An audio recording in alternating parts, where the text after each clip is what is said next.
Halo Sobat Ini Rantu, kembali lagi di program kita Ini Bisa, Ini Bincang Santai. Untuk acara yang hari ini kita akan membahas tentang mahasiswa. Bagaimana pergerakan mahasiswa saat ini dan bagaimana pandangan mereka terhadap politik terkhusus di kabupaten kita Labuan Batu.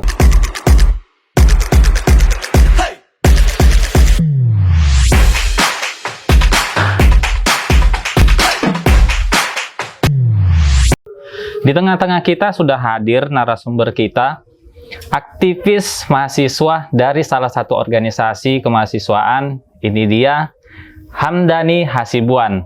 Halo Bung. Halo. Apa kabar? Sehat Bung. Nah, apa kesibukan kita hari ini? Untuk hari ini masih sepanjang kegiatan internal organisasi lah. Masih kuliah? Kita udah selesai di tahun 2020. Iya. Hari ini coba mau lanjut ke pasca sarjana Fakultas Hukum Universitas Sumatera Utara. Oh, oke. Udah daftar, cuman ya belum Lagi selesai. proses. Ya, lagi proses. Oke ya. Gitu. Ya semoga nanti diterima. Amin. Untuk saat ini aktif di organisasi GMNI Betul Bung. sebagai ketua. Betul. Sebagai ketua. Oke, mau nanya, apa sih GMNI itu?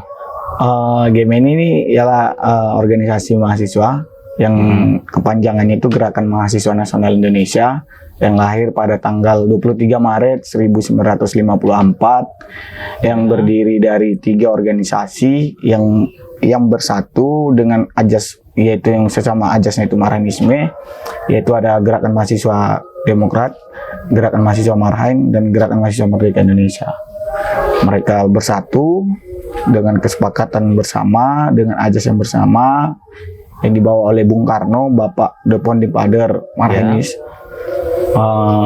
Disitulah mereka bersepakat untuk menyatukan diri sebagai GMNI.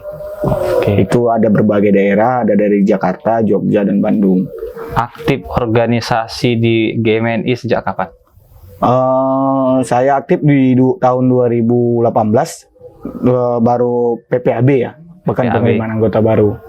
Itu masih kuliah? Masih di semester 5, cukup terlambat lah berorganisasinya. Oke. Cukup terlambat semester 5. Emang cukup terlambat, artinya cukup terlambat ini kenapa? Kenapa nggak dari semester 2 atau semester 1 saya kenal organisasi mahasiswa? Mungkin banyak ilmu yang sangat tertinggal yang perlu saya gali lebih dalam, baik dari aspek politik, sosial, hukum, dan lain-lainnya gitu. Bukankah berangkat dari rumah ke kampus itu untuk kuliah? Sebenarnya seperti itu, berangkat dari rumah untuk kuliah, tetapi lebih abdulnya ya, lebih abdulnya dengan organisasi mahasiswa. Artinya kuliah juga harus ada organisasinya gitu. Kalau misalnya dengan orang tua, apa tidak ada, kalian kan untuk kuliah, ngapain harus berorganisasi? Pasti ada itu problematika yang ditimbulkan di situ. Kenapa sih kalian masuk organisasi sedangkan kalian tuntut untuk kuliah? Pasti pertanyaannya seperti itu kepada kawan-kawan mahasiswa. Cuman saya sampaikan di sini, gimana kita bisa merasionalkan kepada orang tua bahwasanya kita butuh juga organisasi sebagai wadah laboratorium untuk kita berdiskusi, berpikir, memberikan pendapat sesama teman, mengadu gagasan, ide, dan lain-lainnya gitu. Jadi mahasiswa juga harus berorganisasi dengan alasan seperti itu? Iya, betul. Oke. Apakah nggak terganggu kuliah? Ya tidak, sembari kita juga aktif juga saya kuliah. Kalaupun saya terganggu kuliah, mungkin IPK saya hari ini tidak 3,75 gitu. Tetap tinggi? Tetap tinggi. Sembari kita juga berorganisasi, karena ilmu yang kita dapat di kuliah bisa kita aktualisasikan di tengah-tengah masyarakat dan juga di organisasi. Kita praktekkan di organisasi seperti itu. Gitu. Jadi Bung, untuk kegiatan GMNI sendiri itu apa aja di kampus untuk anggota? Kegiatan sepanjang hari ini Bang, kita juga aktif di kaderisasi ya. Jenjang kaderisasi di GMNI juga ada gitu. Iya. Pertama itu sebelum masuk di GMNI itu ada namanya PPAB, bukan penerimaan anggota baru. Ya. Setelah dari PPAB kita akan masuk ke jenjang kaderisasi tingkat dasar. Setelah itu masuk lagi ke kaderisasi tingkat menengah. Setelah itu masuk lagi terakhir yaitu kaderisasi tingkat pelopor. Itu kaderisasi gunanya untuk apa? Ya lebih membentuk karakter, basic, juga kepemimpinan, serta disiplin tanggung jawab, bagaimana kita sebagai makhluk sosial yang berdampak langsung berhubungan dengan manusia lainnya, dan juga kita di situ dituntun sebagai kader bangsa yang harus mengawal Pancasila dan mengamalkannya. Jadi kira-kira dengan tuntutan-tuntutan zaman ini, apakah itu perlu untuk dilakukan? Iya, sangat perlu untuk adanya masuk organisasi, Bang. Iya. Dan perlunya itu ya sebagai melatih kita lah sebagai manusia yang juga menjadi manusia yang berguna bagi seluruh bangsa dan negara. Karena gini juga, ada orang yang memang pengen masuk organisasi itu, ya memang macam-macam alasannya gitu kan. Dan nggak sedikit orang yang pengen masuk organisasi itu alasannya duit. Ya, kalau untuk sepanjang hari ini, saya pernah juga berprinsip, apakah kita butuh duit untuk masuk organisasi? Tidak, gitu. Saya juga punya prinsip di situ. Kalau katakan Bung Karno, apabila memiliki keyakinan yang kuat, maka alam semesta akan bahu-membahu. Di sisi lain juga peranan alumni, peranan teman-teman secara kolektif, juga itu sangat perlu untuk membangun kita sebagaimana manusia utuhnya. Untuk kan tadi ada juga sambilan kebutuhan uang ini. Secara kolektif itu juga bisa. Kita diajarin juga ajas gotong royong kan, gitu. Ajas gotong royong. Ya karena memang kan pas kuliah memang dituntut untuk belajar. Kalau berorganisasi pasti akan ada biaya-biaya tambahan, dan itu mungkin tidak diberikan orang tua. Ya kan? Betul, Bung. Tapi kan ini juga peranan alumni juga kita pakai, peranan yang sudah bergemeni juga kita pakai, juga teman-teman yang masih aktif di Gemeni. Kan mungkin apa yang nggak diselesaikan secara gotong royong hari ini gitu. Uang itu memang perlu, tapi bukan segalanya. Bukan segalanya. Bukan segalanya. Okay. Dan integritas itu yang paling utama. Oke. Jadi kira-kira Bung sendirilah, kenapa malah pengen masuk Gemeni? Ya, saya dulu sempat penasaran nih Gemeni nih kan. Dulu sempat dijuluki tukang demo gitu. Dijuluki juga kerjanya cuman rusuh-rusuh pada dasar kemarin. Cuman saya penasaran nih, kenapa sampai seperti itu mindset paradigma mahasiswa. Ternyata begitu saya kecimpung, kita gini sekarang itu. Di sisi lain, saya juga mendapatkan ilmu yang cukup besar untuk manajemen diri sendiri kan, manajemen teman-teman, apalagi kita juga sebagai pemimpin di sini juga kan gitu. Yang paling mendasar kali, ya jati diri kita dibentuk, digembleng gitu, sama dengan metode-metode kaderisasi yang saya sebutkan tadi. Sebagai agen perubahan tentunya ada yang ingin dirubah, ada mimpi yang mau dicapai. Misalnya untuk di kampus. Apalagi kan aktivis mahasiswa ini yang ingin merubah misalnya ada kebijakan kampus yang kurang baik, terus dikritisi mahasiswa. Bagaimana dengan kampus? Apa? Ya, kalau saya pikir sendiri ya sah-sah aja. Itu sebagai hak kemerdekaan, hak berpendapat untuk mengkritik yang salah. Kan kita juga perlu juga mengevaluasi yang salah itu untuk dibenarkan. Nah, itulah cita-cita perubahan yang hari ini yang kita gadang juga gitu dengan spirit Marxisme itu. Dari kampus sendiri nggak ada intervensi? Ya sempat diintervensi, cuman ya kita rasionalkan kembali kepada tenaga pendidik. Bahwasanya peranan kita bukan hanya di ruangan aja belajar gitu.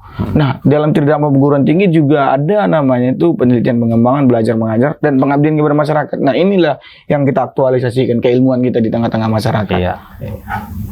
Tadi terkait tentang demo.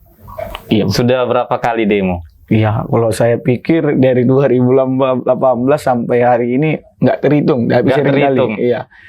Dan ini terakhir memang saya pernah baca terakhir di sekitar bulan 12. Ya, Bu. GMNI melakukan aksi demo di depan kantor Bupati dan DPR, kalau tidak salah. Kantor Bupati? Itu terkait apa? Itu terkait 100 hari kerja Bupati Dr. Eri Atrada dan Ibu Leila Rosa. Padahal kalau saya lihat sepertinya Rantau Prapat ini adem-adem aja, nggak ada masalah. Bahkan di media sosial sepertinya tidak ada masalah yang di Labuan Batu. Terus kenapa di demo? Ya itulah sebagai apa nama tadi sampaikan juga apa sih keuntungan itu. Ini kan sebagai apa nama simulasi gerakan yang dimana juga metode kita belajar di lapangan, metode kita juga sebagai manajemen aksi. Ini kan ada juga materi-materi yang saya dapatkan manajemen aksi dan ini saya aktualisasikan dengan teman-teman untuk mengkritikkan 100 hari kerja bupati yang hari ini ya kita kritik gitu. Kenapa, Bung? Ada nama itu Dusun Seteraulat, Desa Saybaru, Kecamatan Panai Hilir. Ya. Itu ada janji politik yang diberikan bupati terpilih kepada masyarakat. Pembangunan infrastruktur. Iya. Dan di situ 100 hari kerja nggak ada sama sekali cross check. Itu janji pas kampanye. Pas kampanye. Pas kampanye. Ini ada 100 hari kerja gitu. Dengan masyarakat itu dilihat langsung gitu. Iya. Dicek lapangan kan. Iya. Lebih efektif, lebih ngasih apa namanya? Ketenangan hati kepada masyarakat kan gitu. Iya. Dan ini juga sebagai kritik kepada Dr. Eri Atrada dan Ibu Leila Rosa. Iya. Jangan Rantau Prapat ini bukan Labuan Batu ini bukan Rantau Prapat aja. Iya. Kecamatan Panai Hilir, wilayah ini Panai Hulu, Panai Tengah itu juga kesatuan di Labuan Batu gitu. Betul. Atau mungkin bupati ini saat ini lagi antri ya gitu banyak tugasnya mungkin Panai Hilir mungkin bulan depan. Jangan nanti dijuluki teman-teman bupati pelantikan. Kan sakit kita hanya pelantikan aja ketika acara formal dia datang gitu. Pada saat pelantikan aja. Implikasi ke tengah masyarakat nggak ada. Hadir gitu. Yang perlu saya sampaikan juga gini. Pelantikan aja sedatangin acara-acara formal. Tapi implikasi ke tengah masyarakat, yuk turun gorong-gorong ke Panai Hilir, cross-check itu daerah Panai Hilir itu. Apa infrastruktur yang harus dilihat? Apalagi yang harus dilihat dari segi pertanian lah. Hari ini Panai Hilir juga termasuk padi yang cukup besar di Labuan Batu. Kenapa nggak dibentuk bupati atau Pemkab badan usaha milik daerah? Artinya kita menemukan kemandirian ekonomi di daerah kita itu gitu. Yang dimana dalam konsep Trisakti Bung Karno berdikari bidang ekonomi, berdaulat di bidang politik, berkepribadian di bidang budaya. Jadi Bung, terkait tentang kinerja bupati kita saat ini, GMNN sendiri bagaimana pendapatnya? Ya kalau kita bilang baik, belum semuanya baik gitu. Cuman cukup ada yang berdampak tentang pembangunan infrastruktur di daerah rantau kota. Tapi yang kita sayangkan juga kan di daerah pesisir tidak ada perhatian lebih lah atau dijadikan prioritas gitu. Karena pun daerah pesisir kan juga cukup pendongkrak ekonomi, pangan, baik dari lautnya juga, pertaniannya juga kan gitu. Ini sebuah nilai plus untuk Labuan Batu. Kabupaten Labuan Batu ini kan punya teritorial yang cukup lengkap. Adanya laut, adanya darat tempat untuk pertanian, kan itu juga. Ini yang harus dijadikan kajian prioritas daerah ke depannya gitu. Yang untuk dibuat di kota Rantau Prapat sendiri, emang apa yang berdampak itu? Ya kalau untuk Rantau Prapat kan yang biasanya kan disebutkan itu kan daerah administratifnya Pemkab atau pemerintahan kabupaten. Juga di sini juga sebagai intinya pendidikan ya. Ada beberapa universitas dan akademik di sini, sekolah tinggi juga. Ini kan jadi ranah kota gitu. Padahal di media itu yang lebih sering itu justru malah masalah sampah yang sampai sekarang malah nggak terselesaikan, kayak nggak mampu. Dari bupati ke bupati kayaknya sampai sekarang sampah ini belum juga terselesaikan. Sempat saya dengar juga Rantau Prapat jadi kota terbersih. Diberikan presiden, cuman saya lupa tahun berapa itu. Tahun 96. Tahun 96. 97, 98. Kita juga dapat apresiasi dari presiden. Adipura.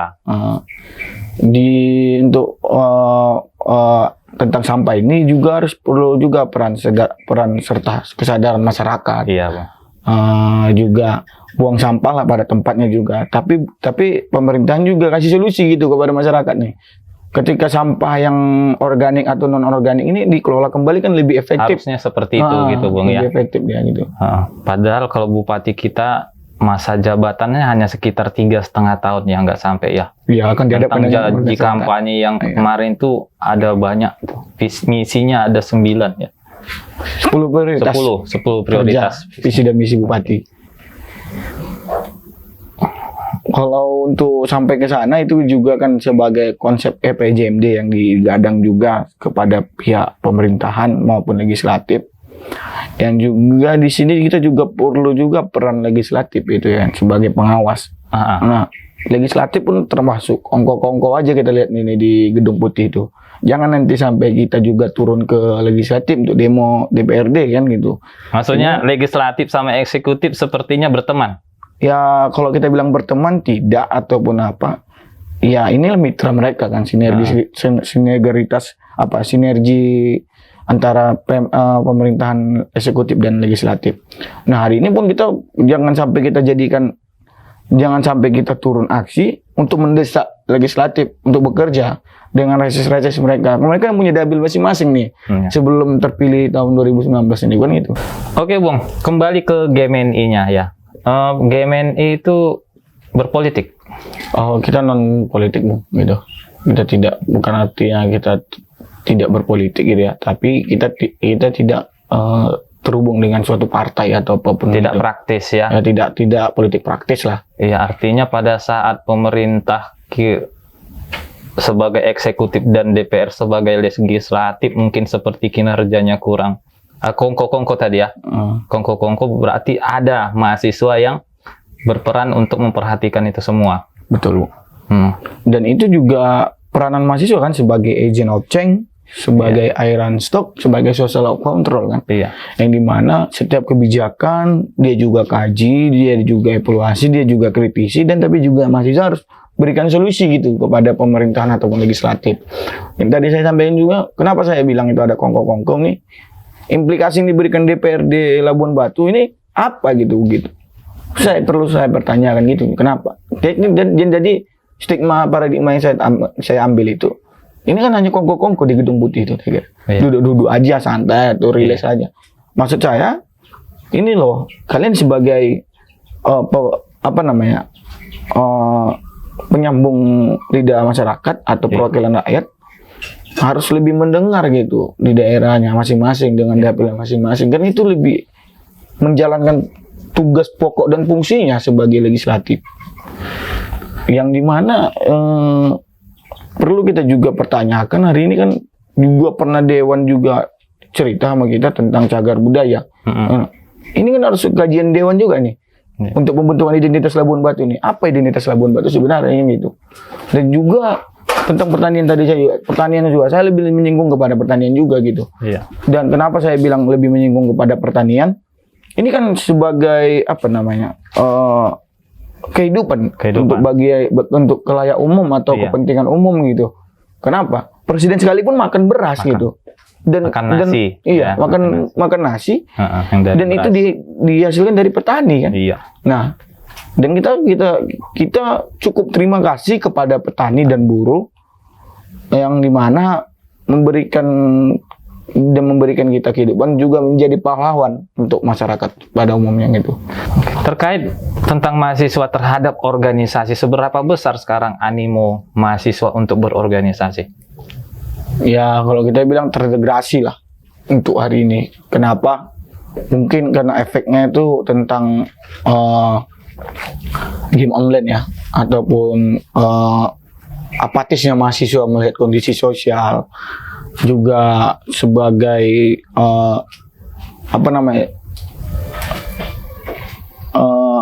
ketidakmauannya lagi berorganisasi.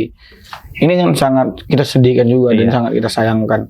Kenapa sampai seperti itu, Bung?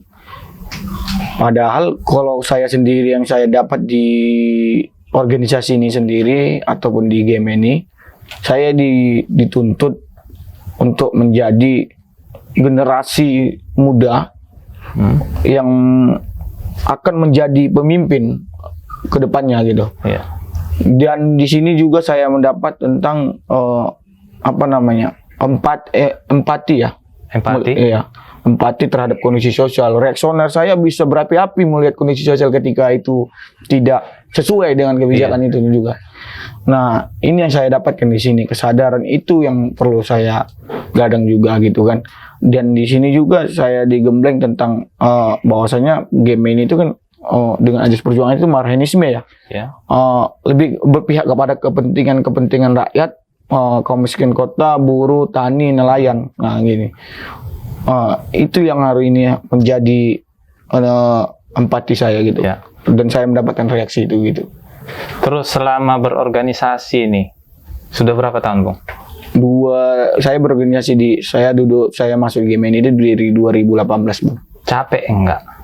Kalau saya bilang capek sampai hari ini tidak lah. Gitu. Tadi demo udah berapa kali? Iya, sampai kan? pernah sampai 4 kabupaten gitu, Bung. Terus yang dialami selama demo itu? Banyak lah dinamika yang timbul di tengah-tengah aksi tersebut gitu ya. Sampai pernah saya juga aksi sampai ke Kabupaten Karo ya, memperingati Hari Sumpah Pemuda. Iya. Itu baru-baru saya kaderisasi tingkat dasar di sana. Begitu saya selesai kaderisasi tingkat dasar kan, saya diajak kawan-kawan mahasiswa quality ataupun kader GMNI juga aksi di sana gitu. Ini kan jadi sebuah catatan sejarah bagi kita sebagai mahasiswa gitu. Atau hanya sukanya saja yang ada? Kalau suka banyak gitu, Bung. Kalau duka pun ada juga ketika kita juga gesekan dengan pihak keamanan, polisi, dan itu juga dialami kawan-kawan waktu aksi 2019 ya.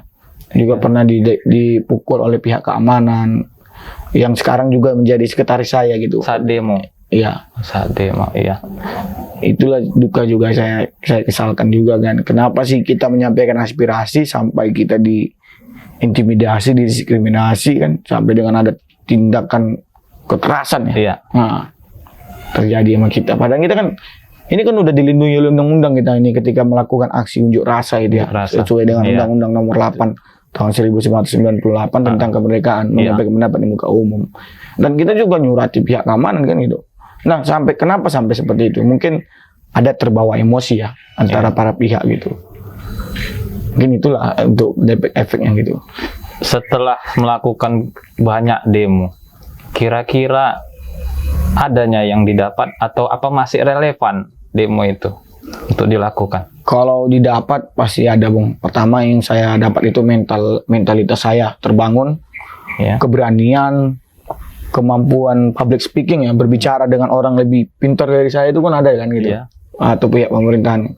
Saya juga bisa menyimbanginya gitu. Ini kan sebagai nilai plus untuk kita lakukan ini. Tapi kalau untuk saat ini kan relevansinya cukup relevan gitu. Cuman kan pada dasarnya kita sebagai kaum intelektual, sebagai mahasiswa, pertama itu kita lakukan itu diplomasi ataupun berdiskusi dulu. Ketika tidak tercapai dengan kesepakatan bersama, jalan terakhirnya itu apa? Ya aksi unjuk rasa gitu. Itu tadi ya. Oke, Bung, selama ber-GMNI, kira-kira apa dampak nyata yang dilakukan GMNI untuk Labuan Batu? Ya bukan hanya untuk Labuan Batu juga ya. Khususnya juga masyarakat yang hari ini di tahun 2020 saya juga pernah dampingi kelompok tani Padang Laban sekitar di Kabupaten Labuan Batu Utara yang juga lawan PT Smart ya. Sampai hari ini belum selesai juga konfliknya. Saya sempat di situ ada tinggal 4 bulan ya. 4 bulan. Itu lagi nyusun skripsi di tanah konflik itu, nyusun skripsinya. Saya pulang kadang untuk bimbingan, balik lagi, pulang sampai jam 2, jam 3 malam. Karena jam 3 juga saya ngantarkan orang tua kan gitu, ke pajak. Nah, jadi jam 3 itu harus balik lagi ke rumah. Nanti pagi ada jam 10 saya balik lagi situ. Sampai kayak gitu juga saya bagi waktu. Tapi sempat juga 4 bulan, cuman balik ke sana, tinggal di sana. Sampai saya juga ngerasain hasil tani masyarakat. Sampai mohon maafnya, buang kotornya juga di situ gitu.